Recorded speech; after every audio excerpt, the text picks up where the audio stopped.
வணக்கம், welcome to orange candy. நம்ம இன்றைக்கி பார்க்க போகிற ரெசிபி வந்து ஒரு சூப் ஐட்டம். நம்ம செய்ய போகிற சூப் வந்து கொரியாண்டர் லெமன் சூப்.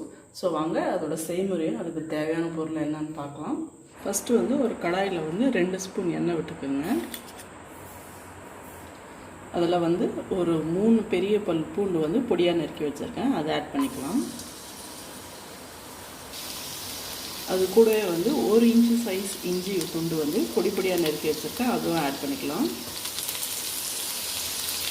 இது ரெண்டுமே வந்து நல்லா வதக்கிக்கணும். ஃபஸ்ட்டு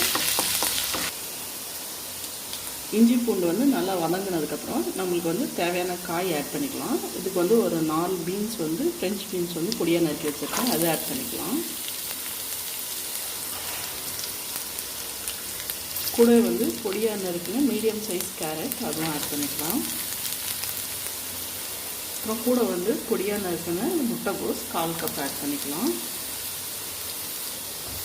இது கூட வந்து முக்கியமான இன்க்ரீடியண்ட் வந்து கொத்தமல்லி தண்டு. ஸோ இது வந்து நான் 2 டேபிள் ஸ்பூன் அளவுக்கு எடுத்துருக்கேன், வெறும் தண்டு மட்டும் எடுத்துருக்கேன். ஸோ அது ஆட் பண்ணிக்கலாம். இதெல்லாமே வந்து நம்ம நல்லா வதக்கிக்கலாம். ஜஸ்ட் ஒரு 2 மினிட்ஸ் மட்டும் வதக்கிக்கினா போதும், அதோட பச்சை வடை போகிற அளவுக்கு. 2 நிமிஷம் வந்து நம்ம காயெல்லாம் வந்து ஹை ஃப்ளேமில் நல்லா வதக்கினதுக்கப்புறமா இது கூட வந்து ஒரு 3 கப் அளவுக்கு வந்து நான் தண்ணி ஆட் பண்ணிக்கிறேன். தண்ணி ஆட் பண்ணதுக்கப்புறமா இது மீடியம் ஃப்ளேமில் வச்சுடுங்க. வச்சுட்டு இது வந்து நல்லா அந்த காயெல்லாம் வந்து அதோட ஃப்ளேவர்ஸ்லாம் வந்து எல்லாம் நல்லா தண்ணியில் இறங்குற வரைக்கும், அதுக்கு நல்லா கொதி வர வரைக்கும் நம்ம வந்து வெயிட் பண்ணலாம். இப்போ பாருங்கள், இது நல்லா கொதிய வர ஆரம்பிச்சிச்சு. இந்த சமயத்தில் வந்து நம்ம இதுக்கு தேவையான அளவுக்கு வந்து உப்பு ஆட் பண்ணிக்கலாம். இப்போ வந்து ஃப்ளேம் லோ பண்ணிவிடுங்க. இது கூட வந்து நம்ம வந்து கார்ன்ஃப்ளவர் ஸ்லரி ஆட் பண்ணிக்கலாம். இதுக்கு வந்து நான் 1 டேபிள் ஸ்பூன் வந்து கார்ன்ஃப்ளவர் எடுத்து ஒரு 1/4 கப் தண்ணி கூட கரைச்சி வச்சுருக்கேன், கட்டி இல்லாமல். ஸோ ஃப்ளேம் லோ பண்ணிவிட்டு இப்போ வந்து நம்ம இதை கூட ஆட் பண்ணிக்கலாம்.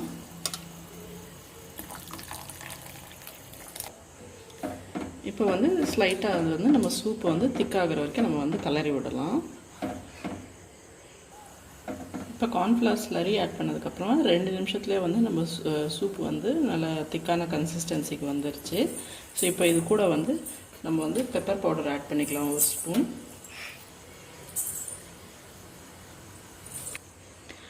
பெப்பர் பவுடர் ஆட் பண்ணதுக்கப்புறமா 3 டேபிள் ஸ்பூன் அளவுக்கு வந்து பொடியாக நறுக்குன கொத்தமல்லி அதாவது இலையை மட்டும் வந்து இப்போ ஆட் பண்ணலாம். நம்ம இதெல்லாம் நல்லா கலந்து விடுங்க. இப்போ கலந்து விட்டுட்டு ஸ்டவ் ஆஃப் பண்ணிவிடுங்க. இப்போ வந்து ஃபைனலாக வந்து ஸ்டவ் ஆஃப் பண்ணதுக்கப்புறம் நம்ம ஒரு லெமன் வந்து விதையை எடுத்துகிட்டு இதில் வந்து ஜூஸை புழிஞ்சு விட்டுடலாம். இல்லைனா நீங்கள் தனியாக கூட ஒரு 2 டேபிள் ஸ்பூன் அளவுக்கு வந்து லெமன் ஜூஸ் எடுத்து இதில் ஆட் பண்ணிக்கலாம்.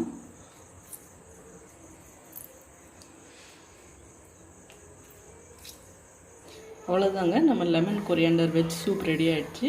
வாங்க இதை சர்வ் பண்ணிட்டு இதோட நன்மைகள் என்னன்னு பார்க்கலாம். இப்போ பாருங்கள், நம்மளுக்கு டேஸ்டியான ஹெல்த்தியான lemon coriander veg soup ready ஆகிடுச்சு. லெமனும் அப்புறம் கொரியாண்டர் அதாவது கொத்தமல்லிலையும் வந்து விட்டமின் சியும் ஆன்டி ஆக்சிடென்ட்ஸ் ரொம்ப அதிகமாக இருக்குது. இது வந்து நம்ம இம்யூனிட்டி பூஸ்ட் பண்ணுறதுக்கு இந்த இன்க்ரீடியன்ட்ஸ் வந்து ரொம்ப ஹெல்ப் பண்ணும். இந்த சூப் வந்து ரொம்ப ஹெல்த்தியான சூப், நல்ல விட்டமின் சி ரிச் சூப். இது கூடவே வந்து இது வந்து வெயிட் லாஸ் ட்ரை பண்ணுறவங்களுக்கு இது ரொம்ப ஹெல்ப்ஃபுல்லாக இருக்கும். அது வந்து நம்மளுக்கு வந்து நல்லா வெயிட் ரெடியூஸ் பண்ணுறதுக்கும் லைக் ஃப்ரீக்வெண்ட்டாக இந்த சூப் எடுத்திங்கன்னா நல்லா ஹெல்ப் பண்ணி விடும். கண்டிப்பாக இந்த ரெசிபி ட்ரை பண்ணி பாருங்கள், உங்களுக்கும் பிடிக்கும்னு நினைக்கிறேன். ட்ரை பண்ணி பார்த்துட்டு எப்படி இருந்துச்சு வந்து கீழே கமெண்ட் செக்ஷனில் சொல்லுங்கள். அப்புறம் இந்த வீடியோ உங்களுக்கு பிடிச்சிருந்தா லைக் பண்ணுங்கள், ஷேர் பண்ணுங்கள். அப்புறம் மறக்காமல் எங்கள் சேனல் ஆரஞ்ச் கேண்டிக்கு சப்ஸ்கிரைப் பண்ணுங்கள். நன்றி, வணக்கம்.